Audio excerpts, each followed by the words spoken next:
All of you, welcome. Good morning, good afternoon, good evening from wherever you are. I'm privileged to host this webinar, which is on the theme of reshaping FDIs, especially after the pandemic and everything. So, our two distinguished guests will take us through and give their thoughts on it. Uh, this is the second uh, webinar in our new economic thinking series from ICCE, the Institute of Certified Chartered Economists. I thank Paul. Paul will be the moderator. He's the head of memberships and strategy at ICCE.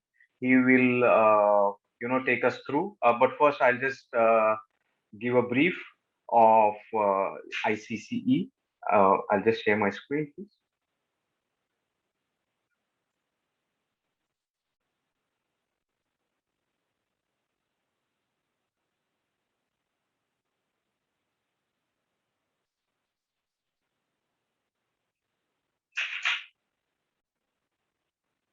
ICCE stands for Institute of Certified Chartered Economists.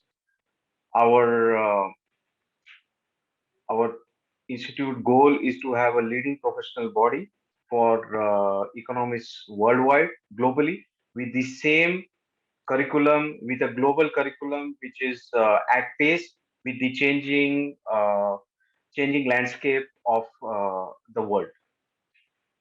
So this is our vision: raising economic professionals with highest ethical standards through quality education and collaborative learning. We have a wonderful set of leadership, starting from Dr. Fanny Luthia. She is the senior partner and CEO with Southbridge Investments. Also, she is former vice president of World Bank. Followed by we have Dr. H.K. Pradhan, who is professor of finance and economics in XLRI. XLRI is a premier business school in India. We have Dr. Mustafa from University of New Brunswick in Canada. Also, we have Dr. Lalima Mukherjee. She is the professor of economics in UEM, based out of in Kolkata, India. We have Dr. Azza Hussain, who is professor of economics in Denmark. We also have Danli Masia, who is the chief economist at Deutsche Bank. She's based out of Johannesburg, South Africa. We also have Dr. Barun Thakur. He is assistant professor of economics from Flame University in India. We have Paul. He is the global head for strategy and memberships on ICCE. And there's myself. So, what is the eligibility for getting into the ICCE? So, the applicant must have, a bachelor's degree or equivalent. First year students are allowed to apply. Holders of PhD, MPhil, BSc, BA, MSc, diploma are also eligible to apply. About the examinations, in tune with the current scenario of post pandemic, this entire model is online based, computer based examinations with 50% passing marks, which happen every month. So, for exam for all levels will happen every month. It's a computer based testing with AI. So, we've tied up with a very renowned name, which is in the education field. So, they do moderate the examinations. So, you can take the examinations from anywhere in the world. The curriculum is the same. I'll just take you through the curriculum. So, we have three levels, and then we have the professional level. The first level, we have four papers: investment, microeconomics, macroeconomics, and financial systems and development. The level two has investment, second paper, microeconomics, second paper, macroeconomics, second paper, econometrics, and corporate finance.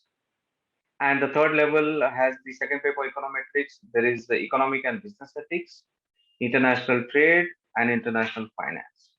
After clearing these three levels, there is a professional level. So one may, want a person to be a financial economist or an energy economist or a managerial economist or a labor economist. So there are two papers for the super specializations. So each person can decide as per his or her preference. The fees. So we have a for one-time registration fee, which is $210, and there's annual subscription of $59.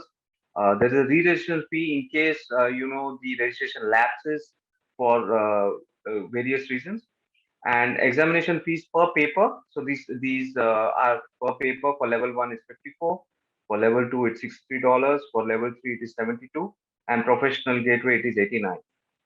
We also understand that some people will be already given these exams. Perhaps they are already done their masters in economics. So there are exemption also available at all the three levels, and which are obviously lower than the fees for the papers as such. And there is a final certification fee of $225. We also do give scholarships. We give future economist scholarships for who may not be able to afford this program. So we give that. There is a women economist scholarship as well. So if we have a passionate lady who wants to pursue this course, she can enroll for this scholarship. We could have people from media who are business reporters or reporting on economic side in various business channels.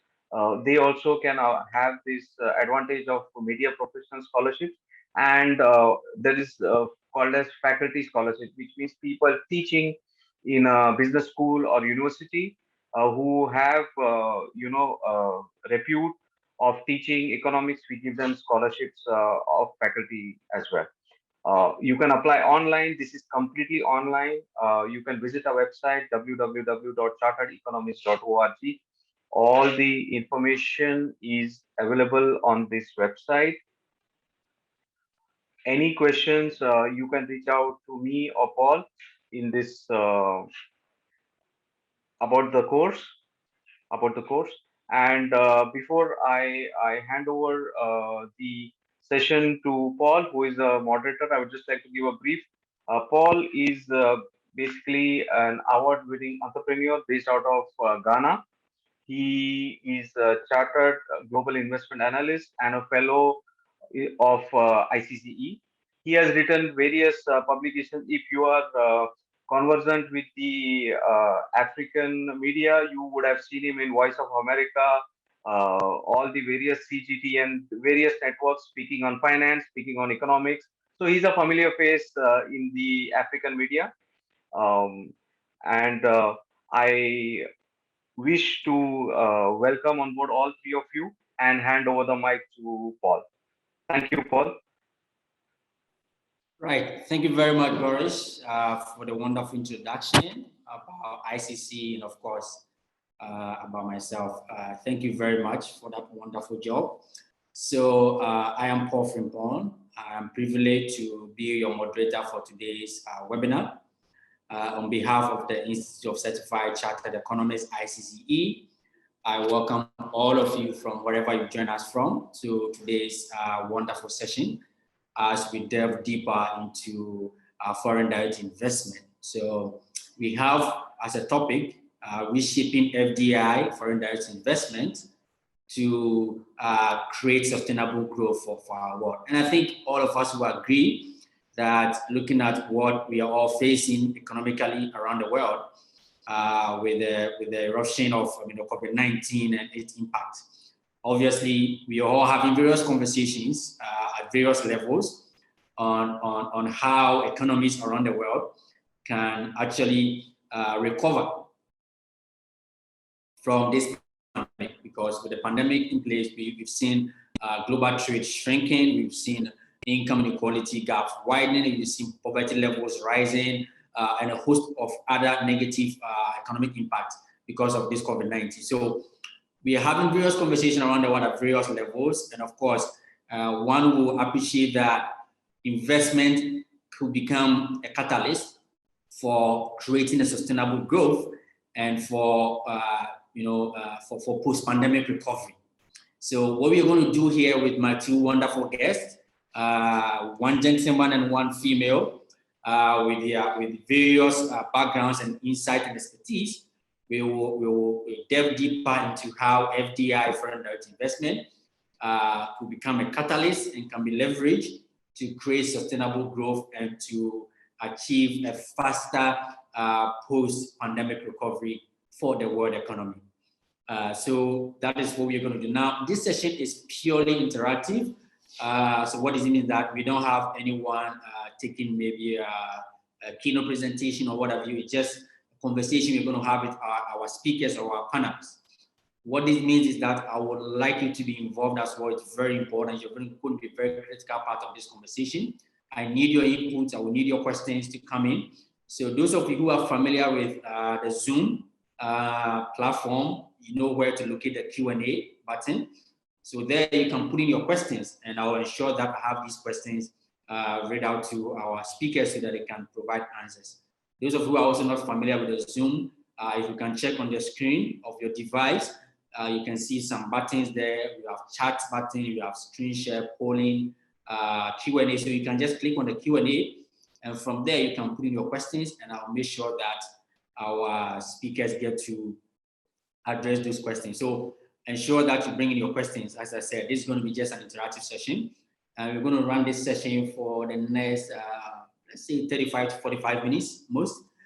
So to be very interesting to see you be part of the conversation.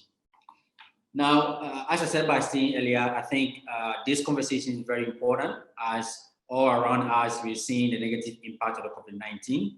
So we're trying to see how we can leverage on FDI, how foreign direct investment can reshape, which is the outflow and inflow of foreign investment across into various economies, how it can be catalyzed to create sustainable growth and to help the world recover quickly post-pandemic. So before I bring in or introduce my panelists for today, I will just share just a few things that I have here, which is basically talks about some facts on what's happening around the world in terms of FDI. So maybe I should share my screen or something.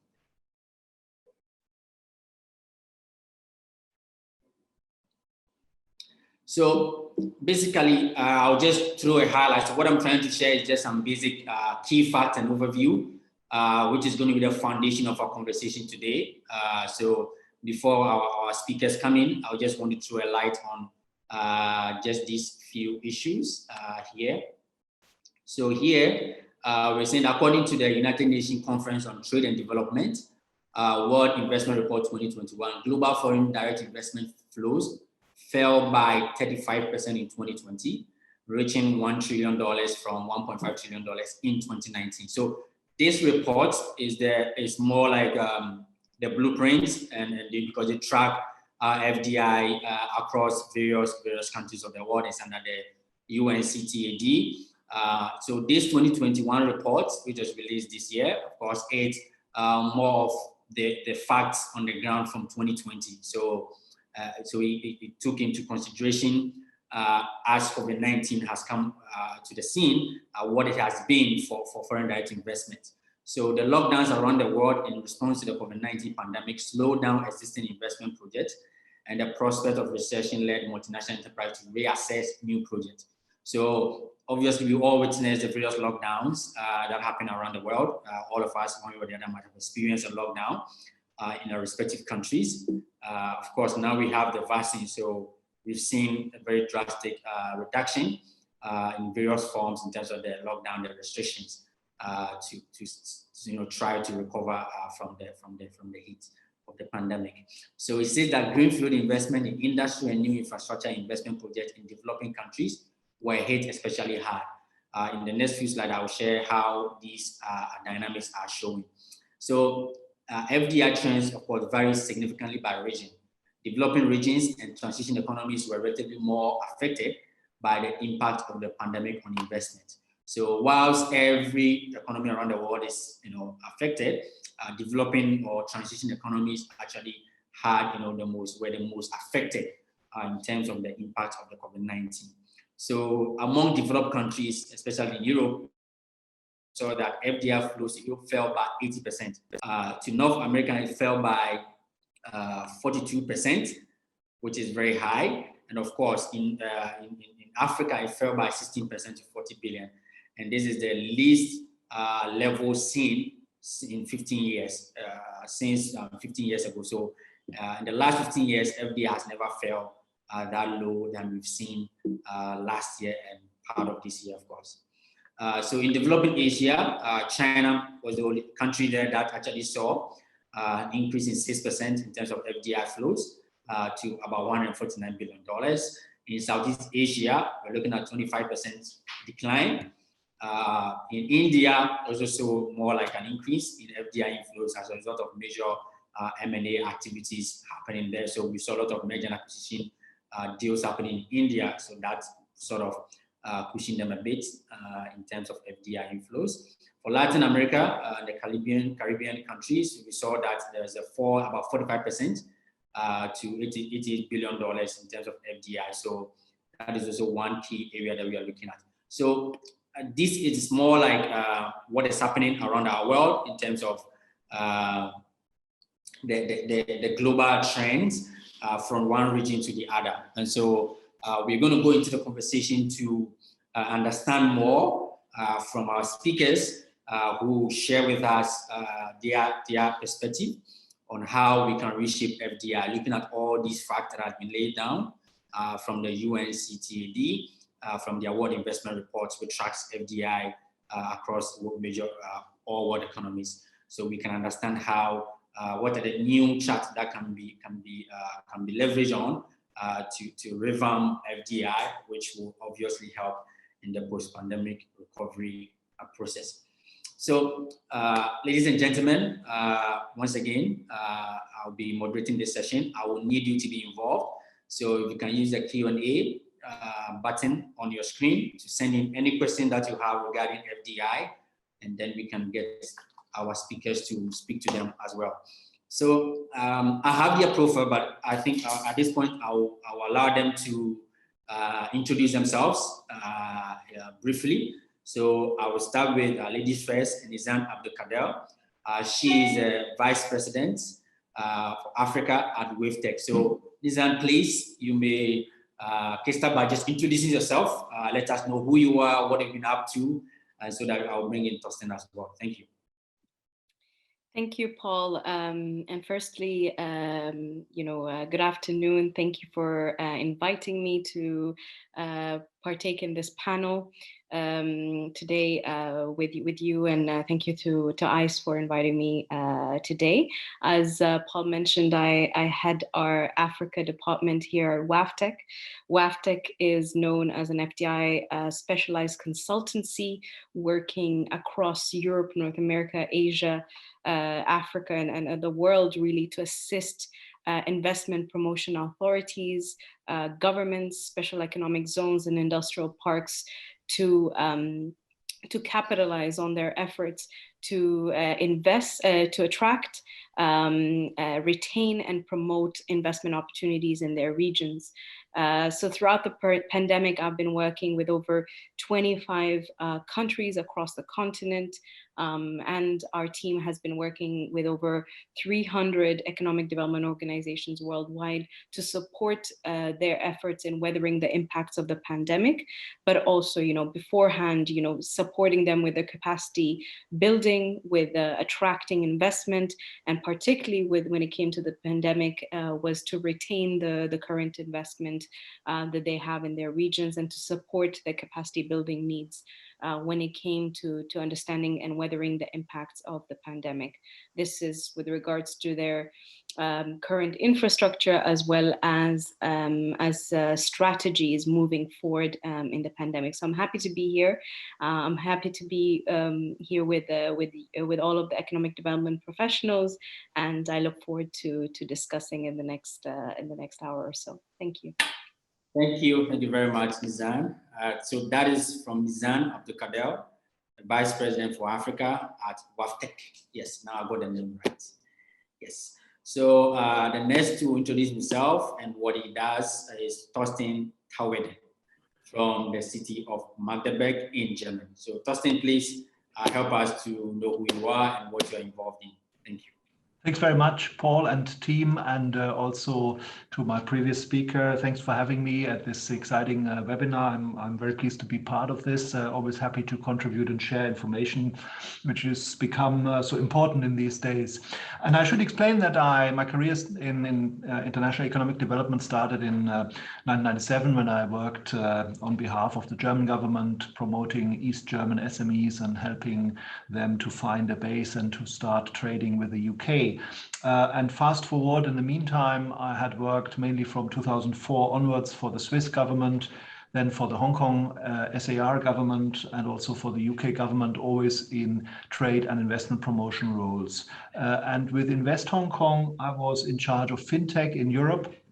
So I was in charge of, well, in theory, all EU countries plus the UK, and so was involved in several dozen inward investment projects into Hong Kong. So we managed to get companies such as Revolut, TransferWise, now called Wise, eBury and Checkout, to just name a few. For those listeners who are into fintech, we managed them to set up operations in Hong Kong. So it was a nice, interesting time when we helped build and promote the Hong Kong fintech ecosystem all over the world. And we had also some interest from African countries, I must say. But fast forward now with City of Magdeburg, I am now with the communal government, with the City Council of the City of Magdeburg. We are a city of 250,000, bang in the center of Central East Germany. And we are, dare I say, the least successful in attracting foreign direct investment of all the 16 German federal states. Magdeburg is the state capital of Saxony-Anhalt. And why that is has different reasons. I won't go into all of those reasons, but because we are this part of the GDR legacy, that the heavy machine manufacturing industry that existed here all went, and all those jobs were lost. So we had to rebuild the economy in the last 30 years. And in fact, the Saturday Times even titled that Magdeburg has risen from the ashes again. This was on the occasion of the 30 years of the fall of the wall.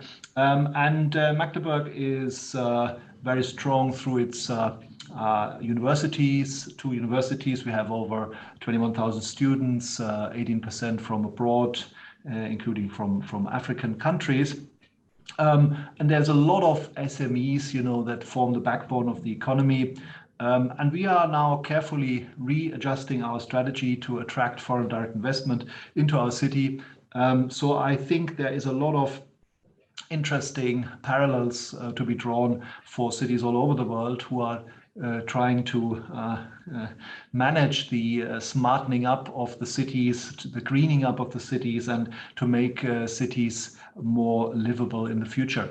Yeah, that's me. So very much look forward to this seminar.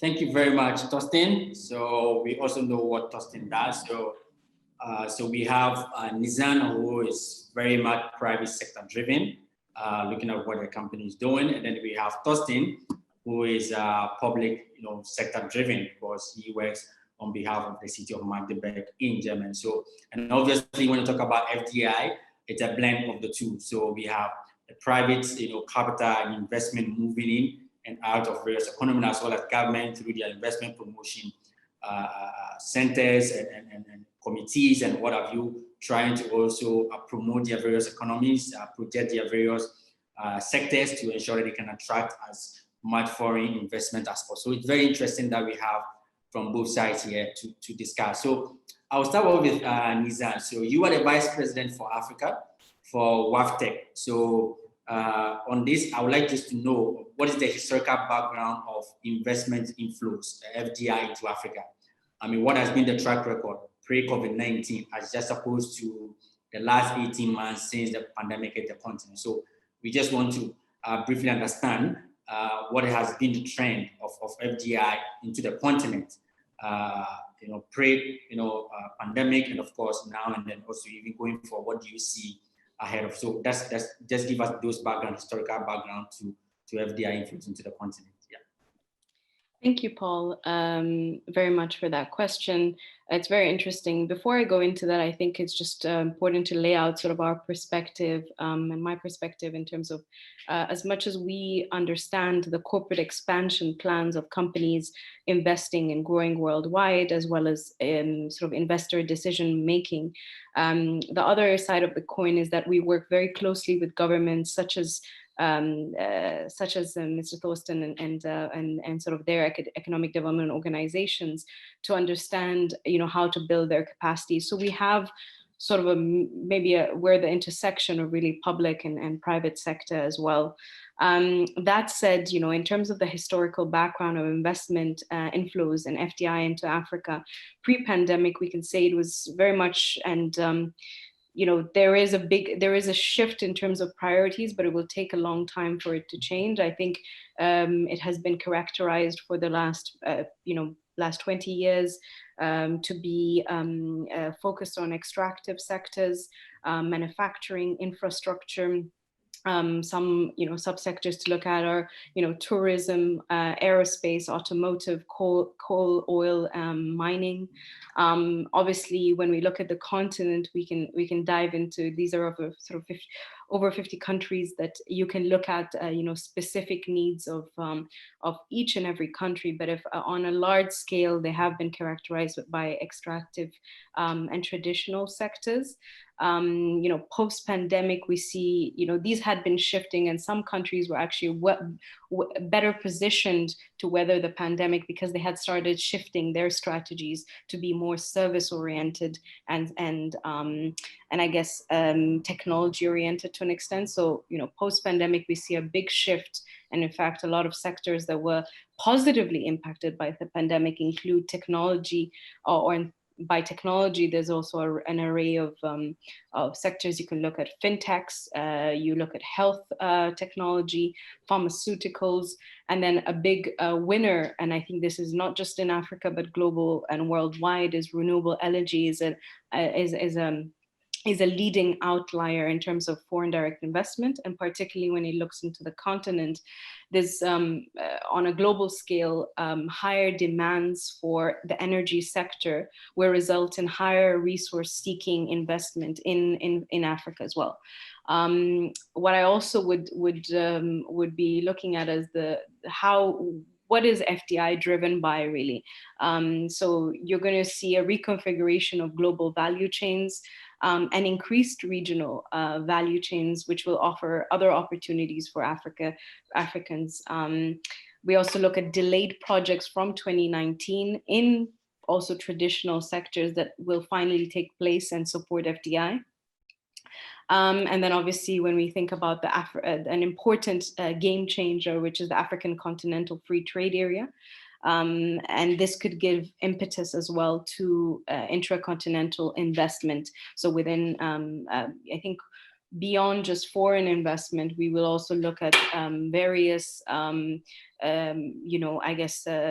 improvements and positive directions for regional investment within different trade blocs within Africa. That said, when Paul was actually quite laying out the data as to, when we look at all these decreases in investment, what WAFTEC and myself have been doing is really making sense of that data. So when we think about 40% decline of global investment flows, what are we really saying? Are we saying that investment has completely changed? There is no more investment? That's not the case. What we're seeing is actually there's still going to be investment, but the competition is higher to achieve that investment. So whereas some countries relied upon investors to come in and scout them at a sort of when they have a long list of destinations or locations for investment, now the competition is higher. There's going to be increased competition for those investments. And also what we also see is a decrease in mergers and acquisitions worldwide. So when we talk about Africa in general, there's going to be increased competition in the countries that have changed or their strategy ahead of time. Countries such as Rwanda, looking at countries such as Egypt, Ethiopia, Ghana, perhaps. These are countries that had began to shift their strategies ahead of the pandemic and now have a stronger foothold in attracting investment. So I think moving forward, what we are looking at and post-pandemic is an increase in focus on technology, on health, on renewable energy, and the countries that are best positions are the ones who have already started those strategic shifts in their sector and market strategies. Thank you. Right. Thank you very much. I think that was very informative. And I think once you started, you were mentioning about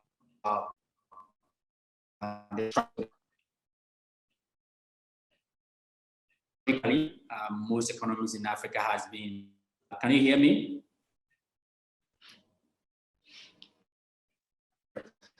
So you know that economies in Africa are, resource extractive led kind of in terms of structure. So most of the investment that were coming in were going to the extractives. Those countries that started shifting towards the service-led or technology-driven, they stand a better chance of recovery or not being hit so hard than those that are still relying on the structure. But then when you look across the continent again, you see that it's still prevalent that we're still dealing with extractive or resource-led kind of strategy, not really being able to shift that much. So as you started mentioning, I think you were able to mention just a few countries on the continent of about 54, 55 countries. So I think that leads to be an area that have to look at in terms of how economies can be restructured so that in the future, you never know, if something of this sort happens, they can be well positioned to, yes, they'll be hit, but then they can recover. So I'll then come to Thorsten. This will, again, just like Nizan has given us the overview and the perspective on the trends in FDI history across the continent, we also want to get your views on what's happening in Europe or what you are very familiar with. So you can share your perspective, because you can use Germany as a case to also, tell us more about what's happening across Europe in terms of historically the FDI inflows and outflows in that region. Yeah. Sure, thank you. Yes, I think what's happening across Europe is I see two things. One thing is Brexit, right? That has affected a lot, the exiting of the United Kingdom from the European Union last year. That was something that had an impact because obviously companies moved over to the continent, to different locations, including Paris, Amsterdam, Frankfurt. A lot of financial services players, and this exodus of some of those industries. So now they're talking about moving the currency clearing to continental Europe. That is happening, and there are opportunities in that. And of course, it is a sensitive topic. How to go about as an FDI agency to do this in a meaningful way and getting results. What some entities did, including, for example, city of Frankfurt and state of Hessen, where I'm from, it's the state around Frankfurt. They went with their deputy prime minister and finance minister to London on high-profile drumming the drum sessions and visits, and were quite aggressive in their marketing. But that's on the side. Another thing I'm seeing is the geopolitically driven what I would call nearshoring, where key strategic infrastructure and production is being brought back to Europe and to the Western world. And I would specifically point out e-mobility, so the whole value and supply chain in manufacturing of electric vehicles. That's something that is certainly where the EU and especially Germany are keen to bring that home, so to speak, and not be so reliant on Asia, and especially when it comes to the commodities. So there is actually already startup companies who are looking to mine the precious metals and mine all the rare earths and so on in Europe, and so have a sustainable supply chain. Sustainability is a big topic in that. And the other industry that's probably coming back to Europe and is probably vastly increasing their production capacities. You may have heard it's all over the news, the semiconductor production, right? So that's something where the European Union Commission, where also the national governments are clear that they want to bring that back. And if you look at the figures where the US had been in the 80s, the 40-50% of the total manufacturing volume of semiconductors came from US, and then it declined. And so now I think Europe and US is probably below 20%. So I think they want to easily double that. And that's a massive investment that's required. So there will be greenfield projects coming out of that. So that's the bigger picture in Europe, just in 2 points. The bigger picture in Germany is, just I can share with you, the figure of the declining numbers in projects, in greenfield and expansion projects in Germany, is the decline is not as much. It's only 9% in 2020 compared to the year before. So Germany still had over 1,684, to be precise, 1,684 inward investment projects. That's 9% decline, but the overall value of that has declined by over 60% according to the UNCTAD. I think it's around 61%. So that the total value was 23 billion US dollars in 2020. So there was a steep decline. But of course, if you look at certain elements, such as look at EMobility again, Tesla are building their gigafactory. It's nearly completed near Berlin. They'll open it next weekend or the weekend after, I think. I very nearly went, but I'll be on holiday.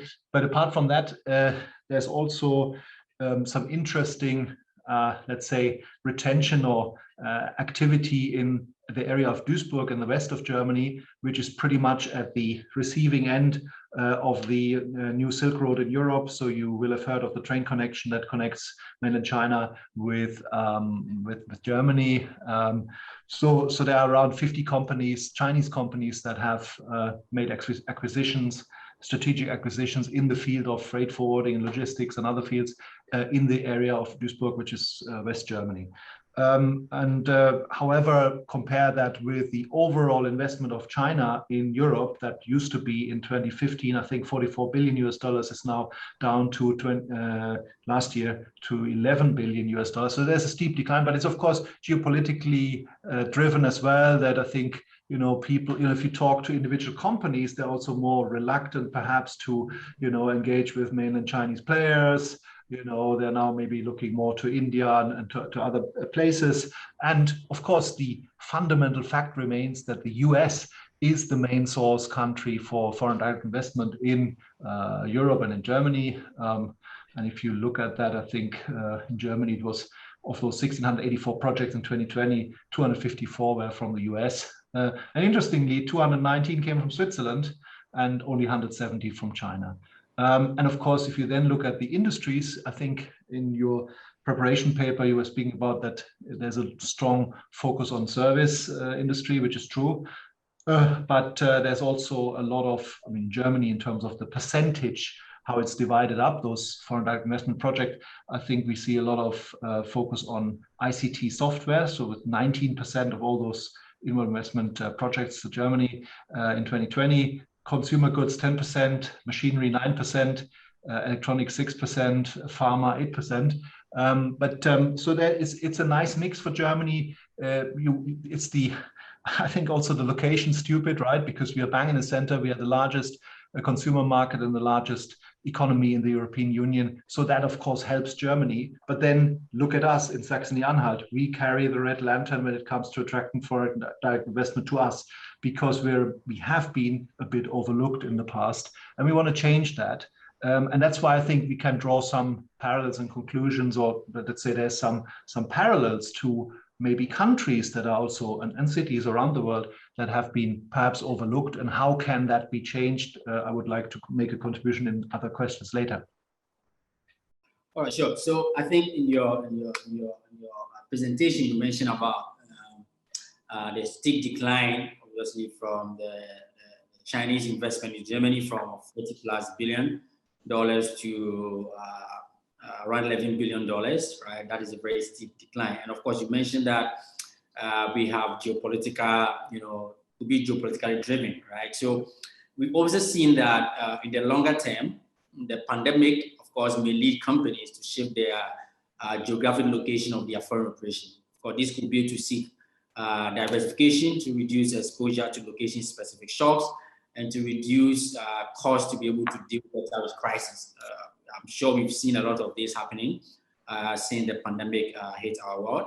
So how impactful will such shifts be, and what will be the implication for economies, countries' prospect following such shifts? So I'm just linking it up to the geopolitical driven information that you gave about the decline in Chinese investment into Germany or into Europe, for that matter. So how would that be? I mean, once companies or investing companies are shifting geographic location for the operations to be able to ensure that they can deal better with crises when they happen, how would that impact economies around the world?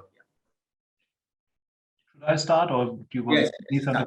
Yeah, I mean, maybe I think one good example is Brexit, because it was certainly, it has been a seismic economic event for the United Kingdom, and you will have heard of the problems they now have with supply chain. They now have with the Northern Ireland question, the customs border down the Irish Sea, and there's all sorts of aspects involved. There's of course special interests in certain industries, maybe farming. Then you have of course the political dimension.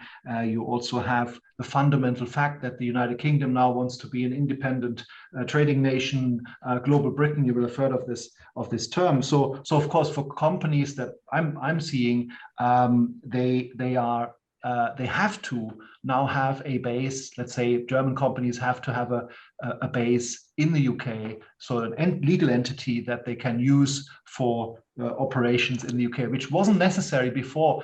As long as the UK was part of the European Union, as you know, if you had a base in the EU, you could trade with any other of the 26 EU, well, formerly 27 plus one EU countries. So now there is this necessity, and it's the other way around. It's the same. The Brits think it's probably easier to have some operation. And I can name one example, interesting one from fintech, a company called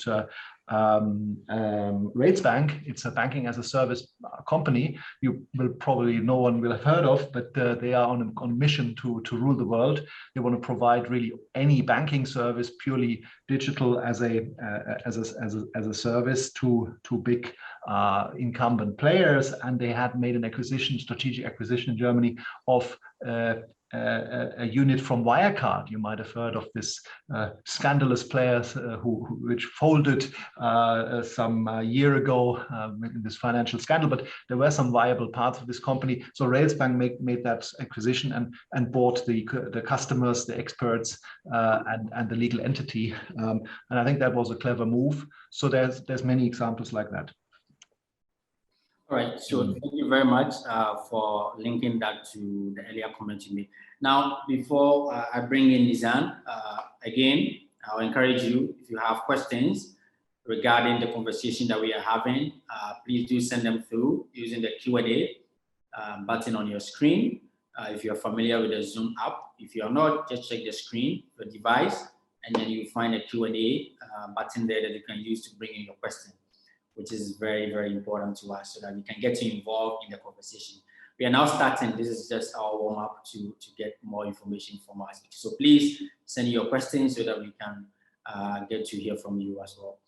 Now, to Nizan, obviously, I think this question is linked to the earlier comments that you made regarding the continent, and of course, also linked to the fact sheet that I gave earlier. So we all know that the pandemic had impact on foreign direct investment, FDI, into Africa. So in 2020, we've seen a 16% decline of FDI inflows to the continent, which was 47 billion in 2019, and now it came to 40 billion in 2020. according to the UNCTAD 2021 World Investment Report. We know that the continent is commodity dependent. Countries have been affected more severely than resource-based economies. Again, you mentioned that as you talk about services and technology-driven economies will have an impact, but not to not be as severe as those that are commodity dependent. So why is this trend valid? And why is the trend valid? Why is it that commodity dependent economies are going to be more affected than those that are not? And going forward, what should be the continent's approach in boosting its attractiveness to FDI? So it's two-in-one kind of question. Why is the trend that commodity-dependent countries are going to be affected more, are being affected more as compared to those that are not? And also going forward, what should be the continent's approach in boosting its attractiveness to FDI? So Nizam, please, you may come in. Yes, thank you. Thank you, Paul. First of all, I really appreciated the interventions by Thorsten, especially with regards to sort of nearshoring, which I think, goes hand in hand with the impact that some of these African countries have had to endure. I think one thing, in beginning to answer this question, we need to realize is that the world has witnessed and will witness shocks, sort of not to be in any sort of negative perspective, but the world will beat the global pandemic or sort of adverse effects from climate change. We need to, the question that countries on the continent and beyond need to sort of ask themselves is to move from reactive policy rather to proactive policy. So, commodity dependence should not be a destiny we need to accept. So I think moving forward, we need to focus on economic. I think one of the things, it is valid because we've seen it in the way that countries that were dependent, be it on oil or on investment in traditional sectors. We've seen, countries like, for example, that I work with in Niger, where 40% of investment in the country was sort of nearshored into a destination, whether it be China, Japan, or France. A lot of the investors retreated to their original, I would call it bases or headquarters, and in fact chose more closer destinations such as Morocco, Tunisia, for their investment plans. And this is also due to sort of supply chain disruption. So the trend is valid. My suggestion and our sort of outlook in terms of going forward is that a need or a focus for economic diversification. Now, this is a very tricky, can you hear me, by the way, just to make sure? Yes. Yes. So firstly, for what I mean by economic diversification, and especially when it comes to trends in the continent, is an economic diversification that makes sense for these countries, for the country. So a country cannot become a manufacturing and technology hub without investing in skills, innovation, and technology for its human capital to support those ventures.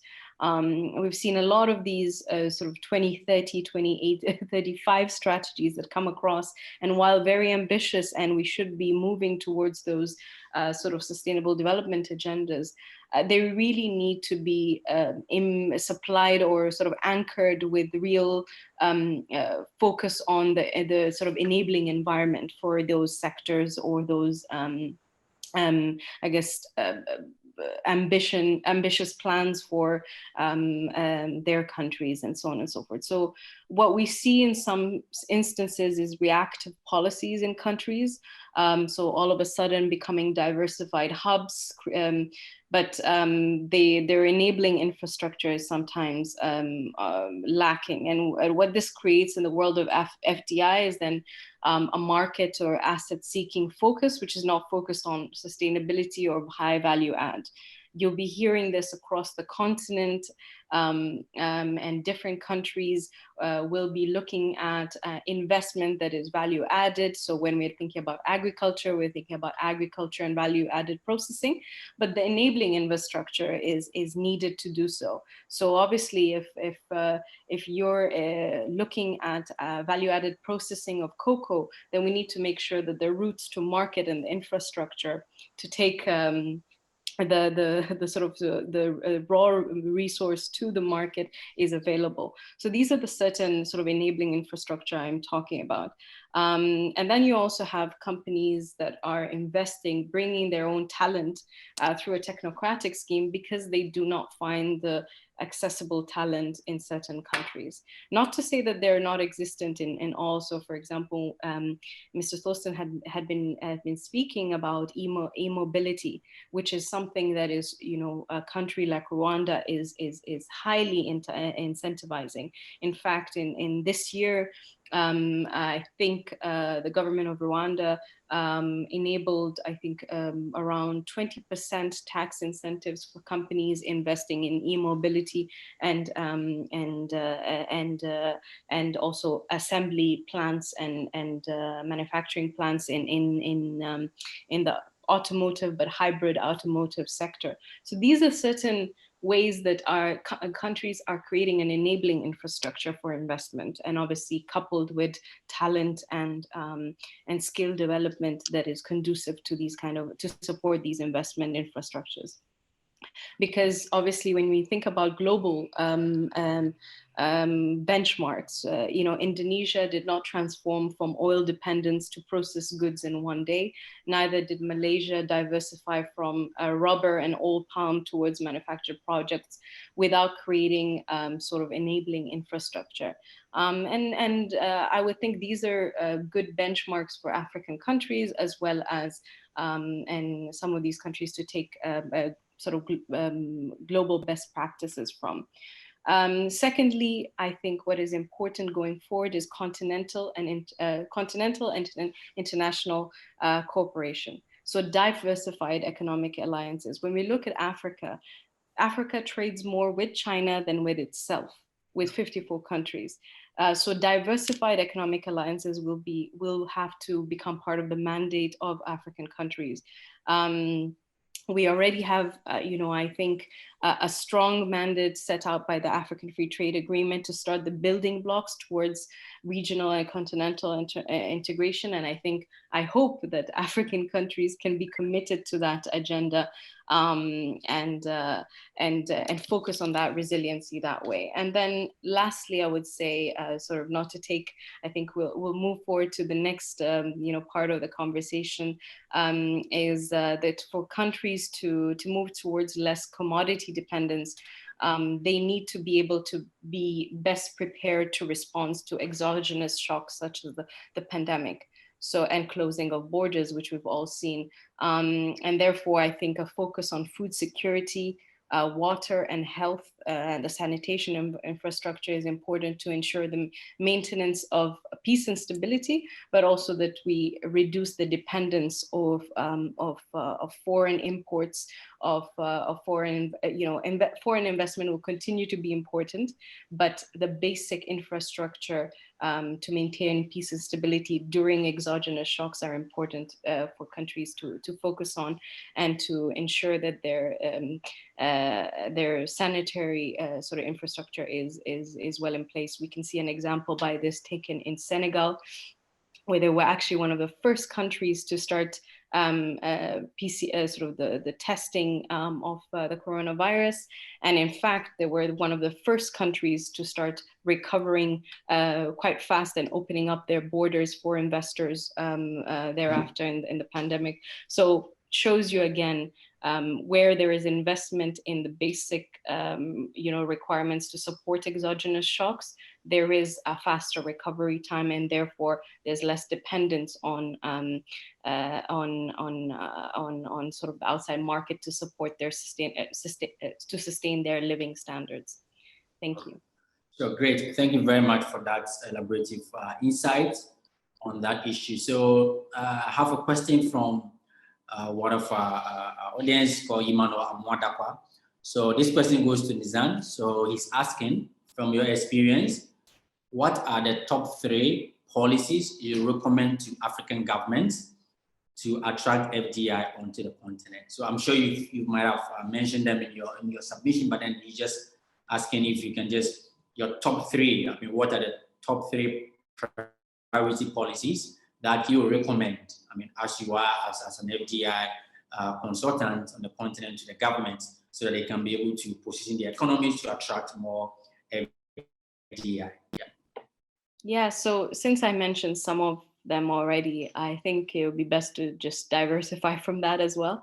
This is a very good question. Now, there's way too many policies to go through, but I would say to start from the basics. First of all, transparency, I would say, and transparency in terms of, first of all, what are the government support incentives? They don't have to be monetary or financial for investors to invest in their priority sectors. Often at times you will find a lot of these, a lot of governments, not just in Africa, providing a landmark of 5 top priority sectors. But when investors come to meet with the investment authorities or the ministries and so on, there's lack of visibility of where they can invest, whether it be sites, whether it be investment opportunity or projects ready to offer, or the kind of I guess hand-holding that is needed for them to invest in a certain location. The competition is high, as I mentioned before, as less and less investment, foreign direct investment is coming in, and the recovery of different locations will be at a different rate. There's more competition. So transparency, I would say, is very important. Secondly, I guess really understanding, and this goes in hand with transparency, really understanding their value proposition. So what is it they have to offer? Not every country will be a strategic location. So are they supply chain linkages for different value chains that they can offer? If when we're talking about agriculture, of course, 60% of Africa is arable land, but where and what kind of offering can they really give? In terms of when we're looking at investors' decision-making is changing, especially with regards to the pandemic. By the time they are, they have set foot in your country, they've already been convinced by your value proposition. But what is it that countries are doing? What can countries do at an early stage to be in their long list of investors? Because by the time they actually set foot, they're quite different from Europe, and Mr. Thosil can actually support that. By the time you set foot in Kenya or in South Africa, you've already been sold, and it's not just the wildlife or the good food. It's really the investment location. So, and obviously when we think about technology right now, I actually was very curious. I've seen this happen in South Africa, where some of these investment authorities are sending in locations where it's very difficult for investors to get there without coming into the country and being taken by someone. They're sending these virtual reality goggles where they can actually look at sites.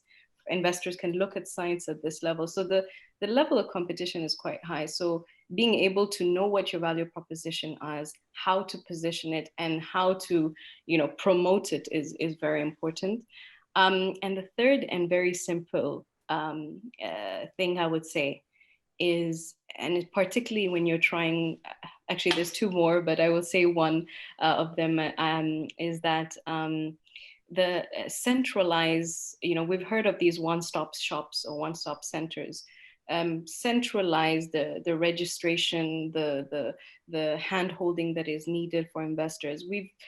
I personally have worked with now maybe 20 countries during the pandemic, and a lot of these countries, I won't mention one, they don't only have one investment authority, they have like 10 organizations within the country that are, or 5 of them, even 2 is too much, that are dealing with facilitating investors. So, investors are very confused as to who they have to go to register their paper. And if there is going to be, they're not sure where to go to register their company, do the paperwork, go through those sort of various red tape, more often than not, they will pick another destination. I will give you this example. If you think about the best cocoa producers in Africa, you think of Cote d'Ivoire as a key location. However, and a big investor recently we've seen has moved from Cote d'Ivoire to Rwanda only for this reason, because Rwanda has a 24-hour window for registering your business. And if it's not accepted within 7 days, and no one responds to you within 7 days, it's automatically accepted and you are registered in the country. So these are the kind of competition that we're working with, and that countries need to take into mind. And the last thing I would say is perhaps I'll leave this to later in more detail, is to really look at good governance as a selling proposition. A lot of the investment that is coming from, a lot of investors nowadays, when they're looking at resource-seeking countries, they're not only looking at that, they're looking at stability, because post-pandemic this will become it's already important and will continue to be important. I'll leave it at that because I think I took too much time, but go ahead, Paul. Sure. Thank you very much. I think you mentioned some key points even from your previous presentation. Talk about the e-mobility. I think as we are speaking now in Ghana, there's an e-mobility conference happening here in Accra, which is, I just thought I should mention it. We're talking about continental and international partnership, how diversification can come in. You've now mentioned about transparency. You've talked about a value proposition, the supply chain linkages, and what the country knows that based on their location, what they can offer to that. And of course, ease of doing business, as you mentioned, Rwanda has always been ranked through the ease of doing business reports, usually published by the World Bank, and of course, talk about good governance and corporate, governance related issues. So, Emmanuel, so those are the feedbacks that we got from Nizam on your question. Please, you can also send your questions so that we can read it out to our speakers. So I'll come to Thorsten. I think I will try to link the question that we gave to Nizam to you. Obviously, the economic construct of Africa is different from Europe or in advanced economies. But then I'm sure there could be some levelers in terms of what the policy directives could be for economies across these regions that you are familiar with. So from where you sit, what would be the way forward? What could be some of the key pointers that you can recommend to see? Because as we saw in the earlier fact sheets from the UNCTAD report, we saw that FDI inflows to Europe fell by 80%, which obviously is the highest amongst all other regions. So from where you sit, I mean, linking it to what Nizam just gave, what do you think could be the policy guidelines for such things to be reversed? Yes, very, very good question. And maybe I start with one thing that I observed. Give you the example of the fintech regulation in Hong Kong. Hong Kong being the third largest financial center globally, and for years and years and years, it was pretty stable, the regulation that is. And their advantage is, of course, it's in Chinese and it is in English because of the colonial past. It was quite easy for international companies to navigate Hong Kong's regulation framework because it was in English language, and that was the binding legal text. And there's a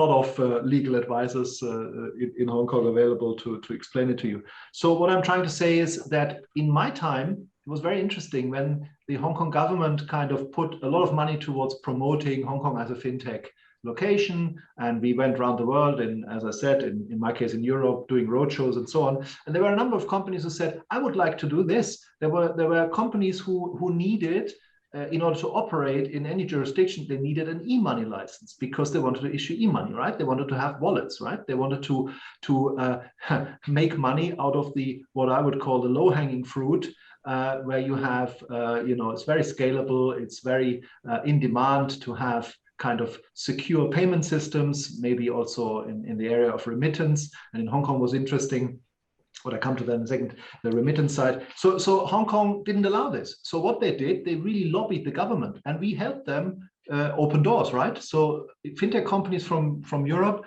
came to us and said, okay, I want to do this. Is this possible? We said, well, there's a gray area. It's not regulated for. So shall we introduce you to the regulator? And that's something I can really recommend, to have this kind of permeability, almost to as a government player, to allow these people to be seen and heard by the regulators, by the politicians, by the decision makers. And it's not something that happens overnight. And in Hong Kong, it didn't happen overnight. But when the guy knocked on the door of so in this case, it's a chap called Alex Kong from a company that it's called the Next Generation. And they did this 2 years later. So they introduced the e-money license. From that moment onwards, he could do that. And he offered a very easy to navigate app. And a lot of the hundreds of thousands of domestic helpers in Hong Kong, from especially Southeast Asian countries like Philippines, Indonesia, they could suddenly spend their Sunday not in front of Western, what are they called, the exchange company, Western Union, but spend it out of their in a park and have a good time, and kind of send the hard-earned money back to their home countries with a minimal loss of exchange rate through that clever app. So he was very much a hero in Hong Kong, this Alex Kong. So anyway, that's just an example how regulation obviously can change and has changed. And if it's clearly written, and if it's something, and Hong Kong didn't reinvent the wheel. They just simply copied it from other countries. They looked into experience. They were not early adopters, right? They looked into what the UK had been doing, in terms of operating some regulatory sandbox facilities where fintechs could test some solutions in a safe environment with some pre-subscribed test customers. So I think in Africa also it could be a way forward to introduce some clever digital policies, which maybe not very costly to do, but which could open up the market. And we saw therefore a number of payment companies from West Africa who took an interest in Hong Kong, and obviously were doing stuff. And when I think back, there's also one area I found very interesting that was based on the data available that the government perhaps can make available, where companies crunched data and used it to make to build business models and to build services out of that. And one I remember is one that was active in agritech, who based on an old-fashioned mobile phone could kind of share some crop yields and some experiences from small farmers with other farmers that they normally wouldn't be in contact with, that were probably in the vicinity, but they were too far away. So they could share that. And of course the data, if it's run through clever analytics and algorithmic tools, could really could let farmers benefit from the experience and improve those yields for their farming. So these are just some examples I saw. And really the future is digital, right? And this is a huge challenge also for the developed economies. Just us alone in Germany, we have to fully digitalize the public administration by the end of next year. And Germany has been slow out of the starting blocks. This is a law that's already enforced, has been enforced for a number of years, so that really mandates that all government entities have to provide any service fully digital to any of the citizens. So applying for a passport, applying for a driving license, sharing documents from 2024 onwards, I think 2023, everyone will be entitled to do this fully digital, but we are nowhere near. That's why we are green with envy, looking at countries like Finland or maybe Estonia, who are fully digital. at least 10, maybe 15 years ahead of us. So it's kind of, yes, highly developed versus maybe less developed, but there are these fundamental challenges. And I think in Africa, especially if you go straight to the next level, digital, especially through mobile-enabled solutions, that's the future. All right, thank you very much, Thorsten. So I'll stay with you on this question, which is linked to, so we've all seen that even before the pandemic, the FDI flows were at the second lowest since the 2010, following the aftermath of the global financial crisis. So this, of course, has created a bit of skepticism regarding the role that FDI can play in the post-pandemic recovery. So from where you sit, how important do you think the role of FDI can be in the post-pandemic economic recovery? So the skepticism is allowed because, as you stated, before COVID-19, there was already a decline. So how then can it be that FDI can still be a very critical tool for economic recovery around the world? I think it can play a very huge role. It can play a role that can unlock the potential. Nizam, I'll have your take on this question as well. So sure. I mean, or if Lisa wants to first, happy to let her go first, of course. Okay, Zane, you should go first. Yeah. So Thorsten, go. Yeah. You want me to go first? Yeah. Okay. Great. Yeah. So it's really, I think this can unlock the potential really that the FDI, and I think no one should kind of despair, because we are of course coming out of lockdowns, coming out of the pandemic, and different countries are saying different things based on their vaccination rate. And I know that the vaccination rate is much lower in Africa, but I think the crisis will be over, that's for sure. One of my Israeli contacts told me the other day, they said, Thorsten, the crisis will be over soon. I said to him, how do you know? And of course in Israel, in the startup nation, they are further ahead with the vaccination and so on, and they can control it better. It's a smaller, more compact country and what have you. But I think it's the same for everyone. And of course, the question is, how can we carry through? How can we keep some companies alive? And what we have done in Europe, of course, governments have plowed a lot of money into companies, giving, in Germany, we call it short labor. So companies could keep their staff instead of laying them off, and they've got some money for that. But of course, it has also created a lot of government money, has created some ghost companies that have no future and will not survive. So of course, if you are more, let's say, exposed to the elements of competition and so on, it's probably better. And I think there's a silver lining in every crisis, and the opportunity is, of course, now, right? I think especially for the homegrown companies to kind of start a business now, basically. What we are looking for here in Germany is also domestic investments, right? So there's a lot of companies in Germany that may look to expand. So that's the also part of the nearshoring, that are looking to different locations. And because our cities in Germany have become incredibly expensive because of not only because of the pandemic, but also due to pandemic, lots of German retail investors have plowed all their money into housing, into real estate. So the prices shot up even further. There is a global shortage of building products. So prices have gone up to levels which are unsustainable. I mean, in Munich, you pay for a condo per square meter up to 15,000 euros. So that's per 1 square meter, right? Whereas in Magdeburg, the good message is it's 5 times less that. And there are some areas where there are opportunities still. So I think one thing is probably that I would say it's very important to, and we now come to the means of getting the FDI in to your countries, is to raise the profile, right? And is to raise the visibility, and the time is now. And we are speaking about digital, right? I think now, and I'm seeing it everywhere, it's the important time to kind of get that visibility and to network.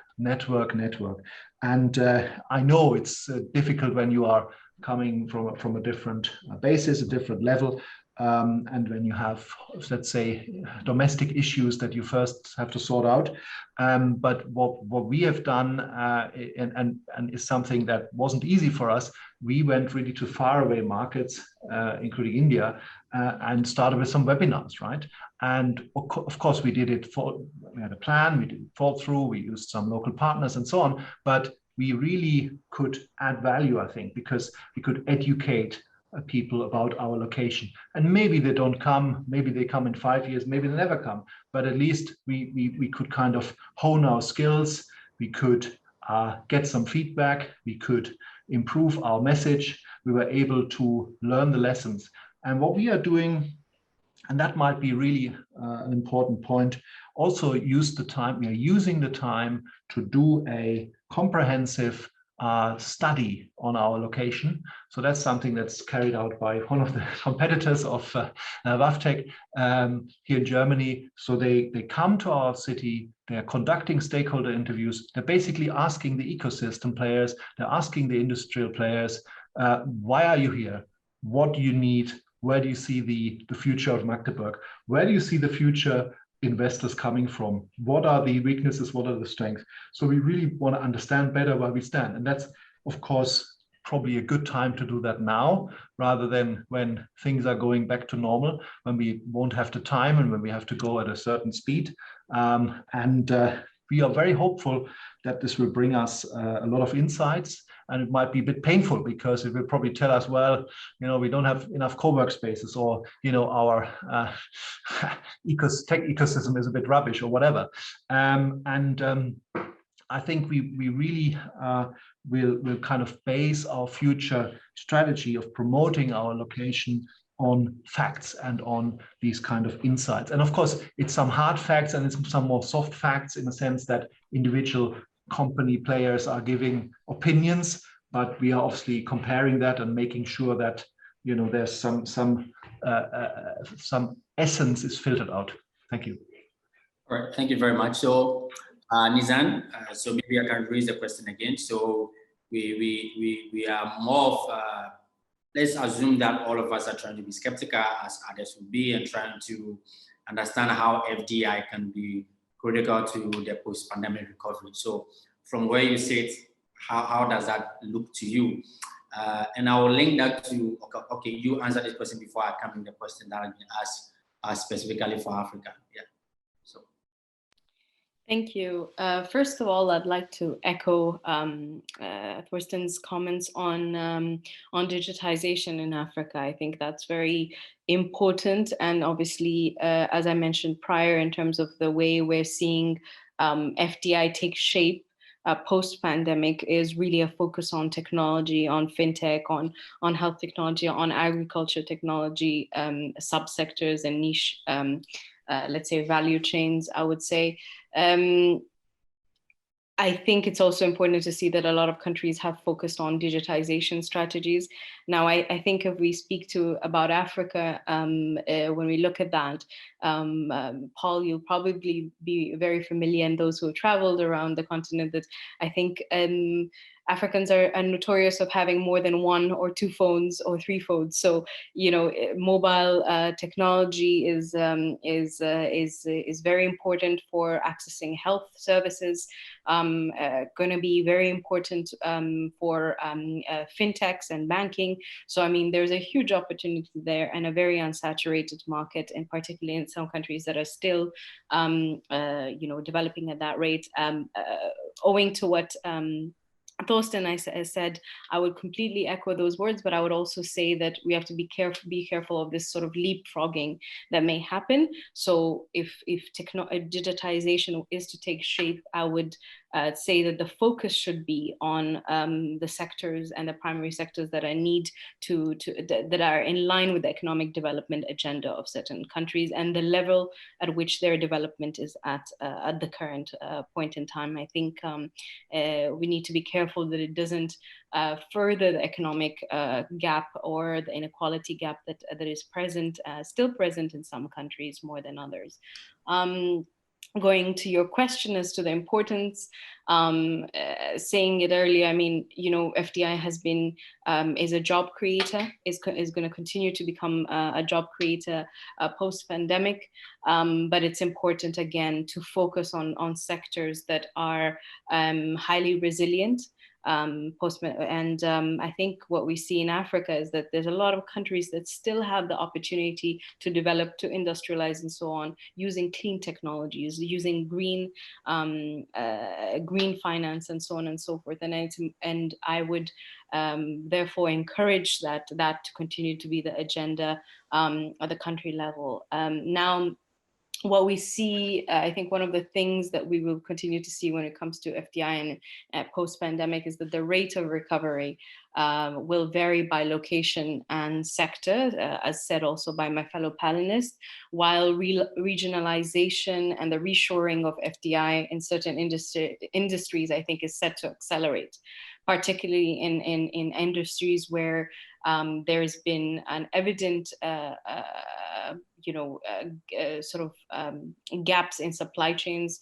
We've seen automotive, aerospace to continue to, I think, still become and still continue to see that sort of acceleration with reshoring and also nearshoring activities. I think another hurdle for foreign direct investment recovery and an opportunity is the fact that security and reliability of global supply chain will lead more companies to consider localizing their suppliers and expanding rather than expanding to geographic reach. So here again, I mentioned the importance of sort of competition and repositioning your value proposition to support the sectors that you think have the strongest potential in their countries. And then ideally, the private sector will play a key role in the COVID-19 recovery, but it's also up to policymakers and political leaders to position their countries as attractive destinations for FDI in the months ahead. I'll bring the example of tourism. You know, tourism will be inherently dependent on the recovery of health systems, because that goes hand in hand. So we are working, for example, with the government and the sort of regional government of Zanzibar, and they've been open for majority of the pandemic, but there's been no tourism because obviously they have to go through Tanzania, and then there's also vaccination. So it's all great to, position as an open destination and so on, but what is the infrastructure that you're investing on? Even if the country itself is open and so on, what is the infrastructure needed to attract that investment? What are the kind of, are you positioning your country with investors in mind? I'll also give the example of certain countries that are in Africa that are going through political instability. We've seen a few of them, and to those who know the African continent, there will be levels of political instability due to changes in government and changes in regime. But when we speak to some of these, I think maybe countries, they do say, well, this is our normal, you have a new normal. We've had this for ages. We've had, political instability, and we still keep moving. But the thing is, investors don't know that. When investors, especially let's say, I would call it a nascent investor in the field, if SMEs and startups are looking at expanding into North Africa, and there's political instability, the first thing that they're going to go and do is Google this country and see what's happening. So you need to have the investors in mind, and also, but I wouldn't put that at the expense of your national economic development or your development agenda. So have the investors in mind, but at the same time, make it focused on your development and in line with your sustainable development agenda. That's my take on the importance. Thank you very much. I think we are almost getting to the end of our discussion. I think we've had this conversation for over 40 minutes now, since I said it's going to be 45, and I think we've gone for a while. So I will go into the last few questions, maybe one or two questions, and then we can wrap it up. So there's a question here for Nizan. I think this one is connected to your information about Africa. following the things that to outline that government needs to do to ensure that they can actually attract FDI. So this is from Emmanuel. So he is making reference to quality of institution, the poor institutional quality that we witness in Africa. And he's talking about Africa countries ranking the most corrupt countries in the world according to the Corruption Perception Index, CPI. So you mentioned about transparency, which largely remains an illusion for most countries on the continent. So do these contribute to the fall of FDI to the region?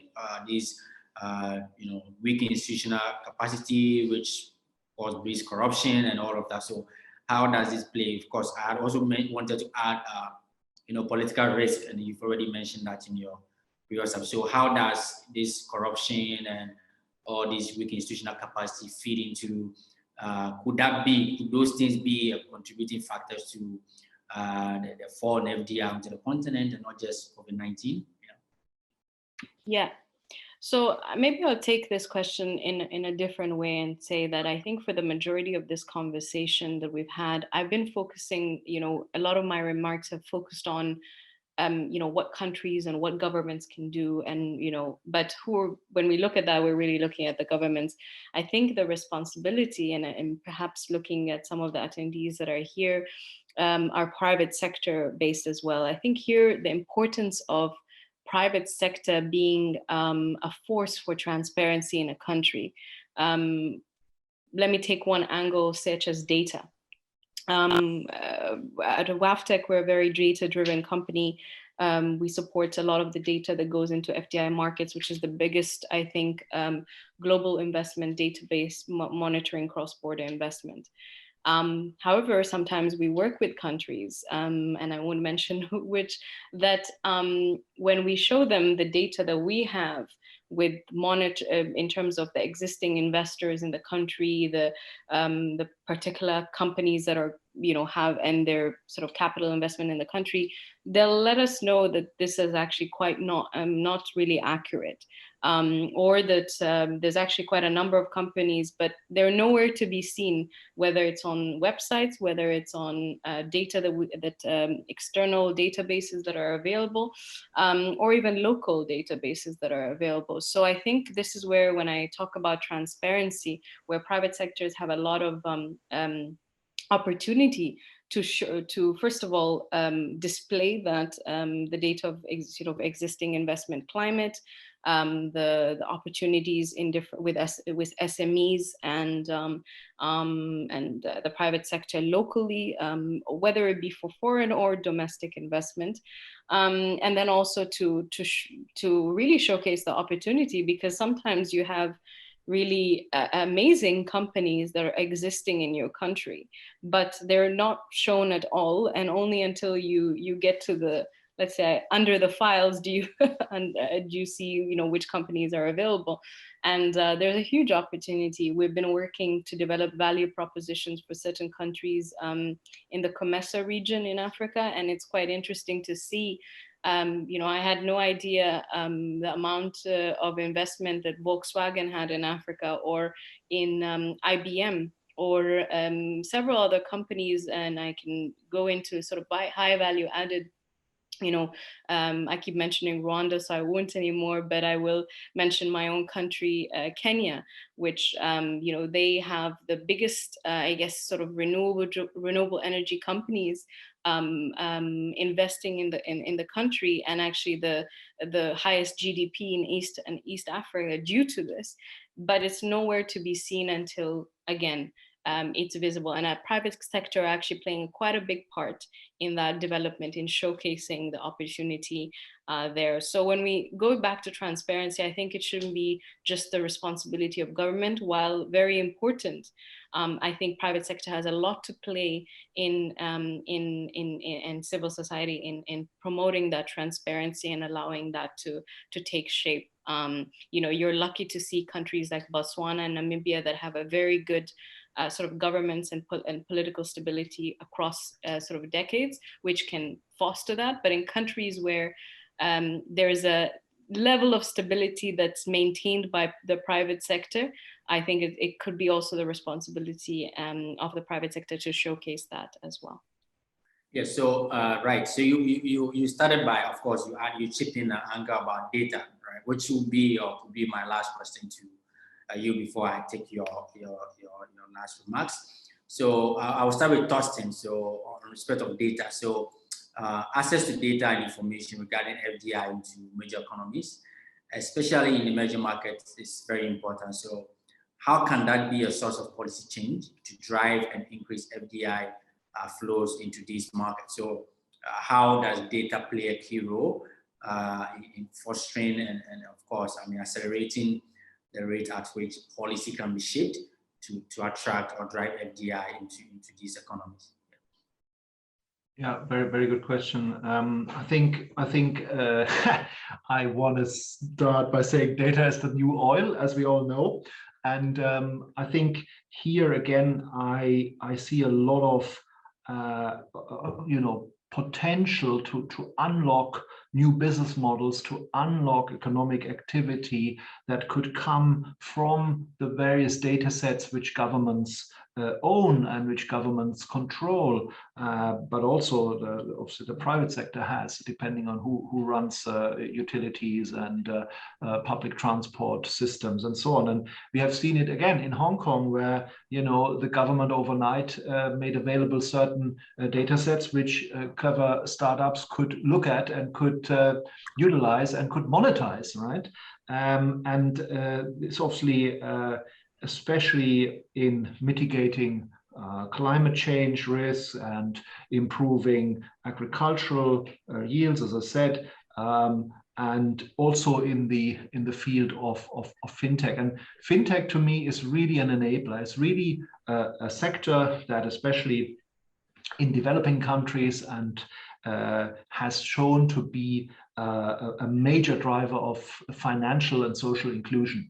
Even in the West, of course, you might not know this, many might not know this, but in countries like the UK, for example, there's quite a large amount of the population which are unbanked. So even in those countries, fintech solutions can suddenly help because everyone, even the beggar in the street, might have a mobile phone, right? And if you then have free apps and you can set up in easy steps your bank account, suddenly you have, even without an address, maybe you don't even have an abode, but you can access basic banking services. It's even helped refugees coming from Syria and all over the place, rather than walking around with cash in hand.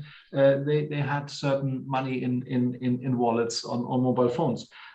So coming back to the data thing, is of course, we started with that, didn't we?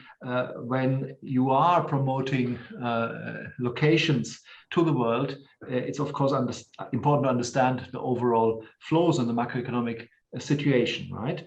And then you also have to understand your microeconomic situation. And I think every location, be it a city, be it a region, a state, they have their local speciality. And this could be of course, population numbers, it could be population growth numbers, it could be other demographics, it could be, of course, the number of companies. And there is a lot of things that are now already set in motion, especially in demographics, where look at India, for example, where by the year 2035, I'm being told 1 billion of the Indian population will be below the age of 30. So it will be the youngest population in the world.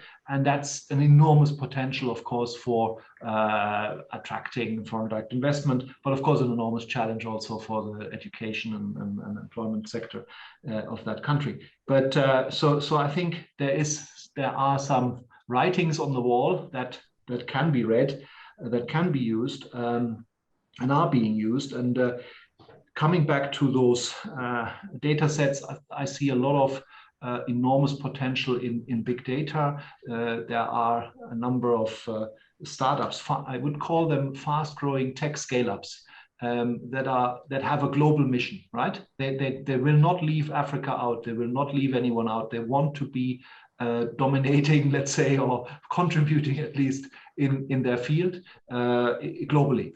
And that's very interesting. You know, I've met all these very, what's the word, inspiring entrepreneurs from all over the place who had this global mission and global vision. And sometimes you think, oh my God, how is he going to do that? And we've seen some companies, especially in fintech, who've created some recent fintech billionaires are now decacorns, including the company Checkout. So they are self-made people on a mission, and this can bring enormous inclusion and give access and empower local population to trade, to pay monies, and it's something that will in itself create transparency, because you know it's not open to any fake money, counterfeit money. It's not. There's a lot of built-in safeguards that are simply have to be built in, because these companies are often regulated in their home market, so they'll not drop their guard. They'll obviously come with a certain standard, so that's very powerful, I think. All right, thank you very much, Thorsten. So I will take your take on this, Nizan, and then maybe you can give your closing remarks as well for today. So anything that you'd like to touch on, just comment on combining with the data-driven policies and how that can drive.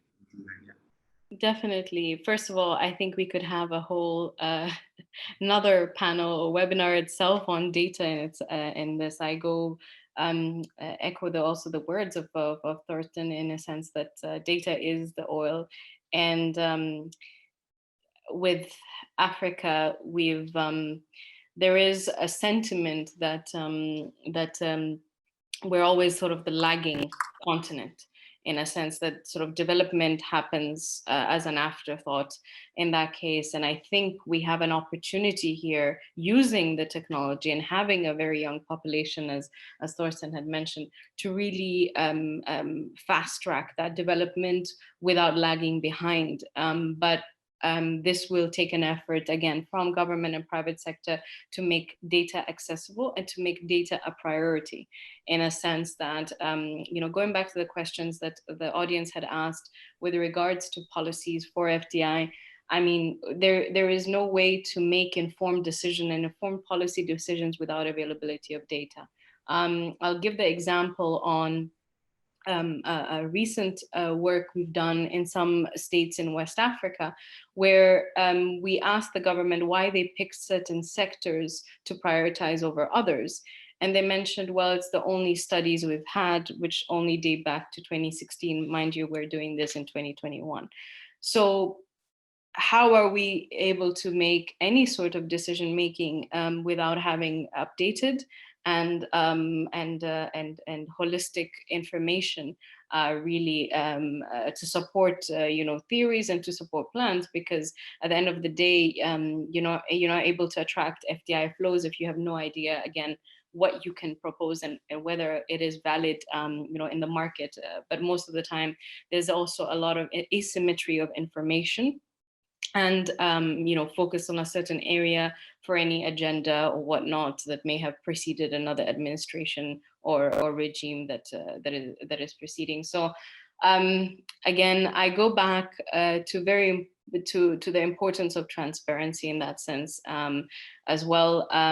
When we talk about data and information, I also think as simplistic as censuses. I personally have been living in the UK now for 3 years, and every year I get a post in the mail saying, do your census, and it's mandatory.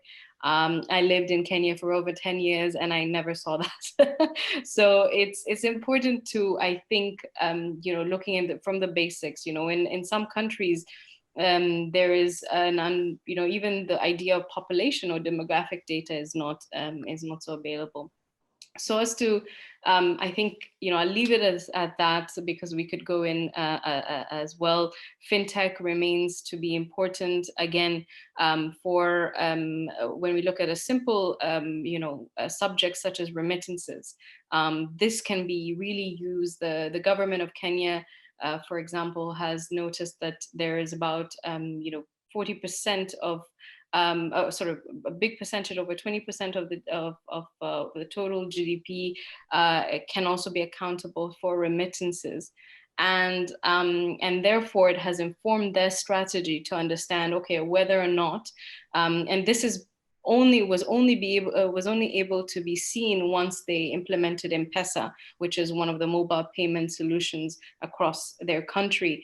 And again, as Thorsten had mentioned, there was a lot of a majority, even the sort of layman has a mobile phone, so they're able to track this data and to be able to inform that maybe we should, if 20% of remittances into the country are, from the UK and the US, maybe we should be targeting these diaspora communities for investment in key sectors. So, and this is a very simple way that this can be used to target FDI flows into these markets. But without availability of data, without transparency, and without a focus for this data-driven information, then this will be sort of negligent per se. To conclude, I would just say that Africa is still open for business, and I hope that if the audience has any questions thereafter, we can always engage offline for that. And thank you for having me. And I had a very good time in interaction and learned a lot from also the experiences of Europe again. So thank you, Thorsten. Thank you very much. So Thorsten, I'll take your last words. If you have any comment to make or something. Sure, thank you very much. I want to pick up on the openness. I really like that. Openness is very important, I think, to anyone in the world, any location. London says that London is open, and when a BBC reporter came with the mayor of London to visit Berlin 2 years ago, the BBC reporter asked the mayor of Berlin, Mr. Müller is his name, what do you say? The mayor of London says London is open. So you know what the mayor of Berlin responded? He said, and so is Madrid. And he's a cheeky man. And joking aside, I think I'm very excited about the future of global cities anywhere in the world that retain that openness and understand that it's important to be open to talent, ideas, investments, and of course, kind of allow an ecosystem to be built that is truly global. And some global cities have that, and it kind of then permeates through the whole economy. One other thing, last thing, I was very impressed when I saw the president of Senegal, Mr. Macky Sall, speak 2 years ago. This was one of the last in-person events in Germany that the Federation of the Mittelstand of the mid-sized German companies did in February 19 in Berlin. So over 3,000 delegates in the room, and the president was not only showing the inward investment video clip, but also made a very impressive speech. And what I said at the beginning, this is my connection to my first initial words, that it's so important to raise the visibility of your location. It is very important to get seen. And what the Senegalese are doing, they have, for example, an advisor to the president who is a former member of parliament, whose father was from Senegal. So that is an excellent way, to have global ambassadors for your country that are showing a presence, and even if the delegation has gone back home, remain be seen and can continue with the good lobbying work. Thank you very much. I enjoyed it. I learned a lot, and look forward to more. Thank you very much, Thorsten. So, ladies and gentlemen, all in all, we've come to the discussion on how we can reshape DI to create sustainable growth to assist in the post-pandemic recovery. Can you hear me? Is it okay? Okay, perfect. So I was very privileged to have had the conversation with Nizan Abdulkader. She is a vice president for Africa with WAFTEC, which is an FDI consultancy firm, and also Thorsten Taweden. He is the head of the International Office for Economic Development of the city of Magdeburg in Germany. So we are very privileged, and thank you very much for making the time and sharing your insight with us. We are going to make this recording, of course, available as well for further viewing to be made available on YouTube channel, and of course, we'll share with you so you can also share with your networks and your contacts. So we have other upcoming events coming up as an institution, the ICCE, the Institute of Certified Chartered Economists. So if you can visit our website, you'll be able to find all these events, and they are all free. You just have to register, sign up so that we can send you a reminder. We're having a lot of conversation around World Economy. The next one that we have is next week, which is on September 30th, I think, which is on the African Continental Free Trade Area. So we have a whole panel to delve deeper into the AFCFTA, which is the new trade area for the continent. It's a big deal happening, which started operating this year. So we're having a webinar on it. So if you are interested, you can obviously visit our website, www.charteredeconomist.org, and then you can register to participate in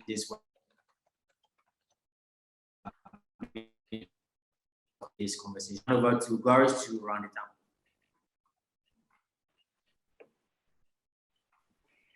Thank you, Paul.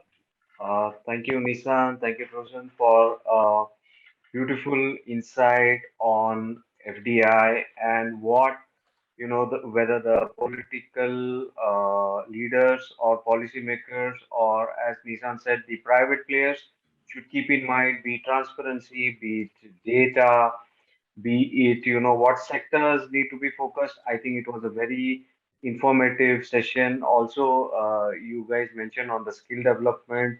So, all the aspects of FDI were touched. And I think it was a very informative session for our audience as well. Any feedback, audience can reach out to us offline, and we can take the questions to the panelists. Thank you. Good evening to all the audience, and we really appreciate your time. Thank you for being associated in this webinar from ICCE. Really appreciate it. Thank you so much. Thank you. Goodbye. Bye.